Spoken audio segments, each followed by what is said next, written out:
Welcome to Storytime for Kids.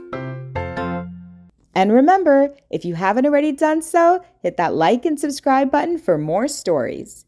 Today, we're going to read The Berenstein Bears and the Bad Dream by Stan and Jan Berenstein. Brother Bear was just crazy about space grizzlies. Space grizzlies were little toy action figures that you could collect. Sister Bear didn't like them much. She thought they were dumb and a little scary. Mama Bear didn't mind them except when Brother brought them to the table or left them on the stairs. Papa Bear didn't care about them one way or the other. But Brother cared about them a lot. He cared about them so much that he did chores for neighbors to make extra money so he could buy more. He had quite a few, but the store had more. A lot more. He was saving up to buy Sleezo's Cloud Castle. Sleezo was the evilest of all the space grizzlies, and the wicked-looking Cloud Castle was where he planned all his evil deeds. When Brother had saved enough money, he went along on a shopping trip to the Bear Country Mall and made his purchase. The Cloud Castle came in a big box, and he could hardly wait to get home to play with it. But as he was getting into the car, he saw something that was even more exciting than the Cloud Castle. It was a movie poster. It said, "Coming soon, Space Grizzlies, the movie." A Space Grizzlies movie! He cried. It looks great. I can't wait to see it. I can, said Sister. Looks scary to me. May I see it when it comes, Mama? Asked Brother. May I? May I please? Said Mama. We'll see when the time comes. When they got home, Brother opened his new Cloud Castle, got out all his Space Grizzlies, and was all set to play the biggest Space Grizzly game ever. But he had nobody to play with. Nobody, that is, except Sister. Want to play Space Grizzly, sis? He asked. No way. She said. Aw, come on! He said. I'll play any game you want if you'll play Space Grizzlies with me. Any 3 games? She said, driving a hard bargain. Which 3? He asked warily. Paper dolls, jacks, and beanbags. She answered. Paper dolls, jacks, and beanbags? He protested. Give me a break. Take it or leave it, she said. He took it. And after some lively sessions of paper dolls, jacks, and beanbags, it was time for Space Grizzlies. I am Sleezo, evil king of the universe, roared Brother. Calling all spaceships. Seek and destroy planet Magongo, home of my sworn enemy, Hero the Magnificent. Oh no you don't, Sister shouted back. I am Hero the Magnificent. One touch from my sleep wand and your evil ways will be ended. They played until Mama called them for dinner. Brother, said Mama, how many times must I tell you? No Space Grizzlies at the table. Papa was taking a peek at the Bear Country news. Brother, he said. That movie of yours starts tomorrow. May I see it, Mama? Please? Asked Brother. I don't know why not, she said. We haven't been to the movies in a while. I know why not, said Sister. because it's scary. That's no problem, said Papa. There are lots of movies to choose from. He was right. The Bear Country Theater was really 4 movie houses in one, and there were usually 4 different movies playing. This looks good, said Mama. The Magic Toe Shoes. It's a musical about a ballerina.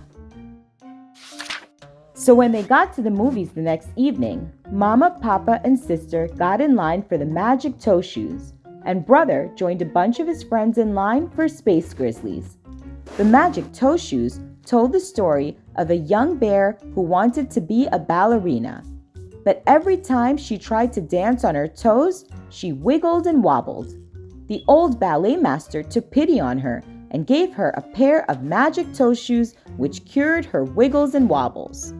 But on the night of the big ballet, she left her magic toe shoes on the bus. Without them, she was all wiggles and wobbles again. That's when the ballet master told her they weren't magic at all. They were just ordinary toe shoes. The wobbly ballerina got her confidence back and danced beautifully ever after. The Space Grizzlies movie was about space grizzlies, of course. Great, monstrous, big screen ones who zapped and zoomed through space until that final intergalactic shootout. It was very exciting and not a little scary. It was dark when the bear family got home, so it was off to bed for the cubs. It was already late for sister, and she went right to sleep. But brother was so excited by the movie that he lay awake for quite a while. He was just about to doze off when sister woke up screaming. Help! She screamed. They're after me! Who's after you? Asked brother. Space grizzlies! She wailed. Thousands of them! Calm down, silly head. It's only a dream. He said. But sister leaped out of bed and ran into Mama and Papa's room. The little silly, brother thought. Imagine being afraid of a dopey dream. Then he yawned, turned over, and went to sleep. Mama and Papa tried to calm sister. They took her into their bed and hugged her. Tell us about your dream, Said Mama. Dream? Sister said. Yes, Said Papa. you must have had a nightmare. That's the word for a bad dream. But it was so real! She said, calming down a bit. That's how it is with dreams. He said. It's as if they're really happening, but they're not. They're just in your mind. Can you tell us about your dream? Asked Mama. It was awful! Sister said. I was a ballet star dancing on my toes, and then the stage turned into a giant beanbag board, and the space grizzlies came out of the beanbag holes and chased me, and I fell down one of the holes. I kept falling and falling, and then I woke up. It was awful! She wailed again and buried her face in Mama's nightgown. I'm sure it was, sweetie, Said Mama. but it was also very interesting. Interesting? Sister said in a puzzled voice. Oh, yes. Said Mama. You see, even though you go to sleep, your mind keeps right on thinking, but it doesn't think in a sensible way. It takes all the things you were thinking or were nervous about during the day and puts them together all jumbled like a mixed up jigsaw puzzle. You mean like the ballet dancer from the movie? Said Sister. Sure. Said Papa. And the beanbag board from playing beanbags with brother? She added. And the Space Grizzlies. Began Mama. We're from playing Space Grizzlies with brother and from seeing the movie poster. Sister said. Exactly. Said Papa. Say, She said. that is interesting. That's when they heard brother. Help! He screamed. They're after me! They're after me! Then he raced into the room, jumped into the bed, and hid his face in Papa's pajamas. Calm down, son. Said Papa. It was just a bad dream. A nightmare. Added Sister. That's another word for bad dream. Can you tell us about it? Asked Mama. Well, I was eating dinner and the food turned into space grizzlies. Gigantic ones. And they chased me and I turned into a paper doll and my clothes were flying off. It was awful. You're awake now, dear. Said Mama. Everything's going to be all right. But Mama, He said. it was so real. Of course it was. Said Sister. That's the way dreams are. Let me explain it to you. And she did. The end.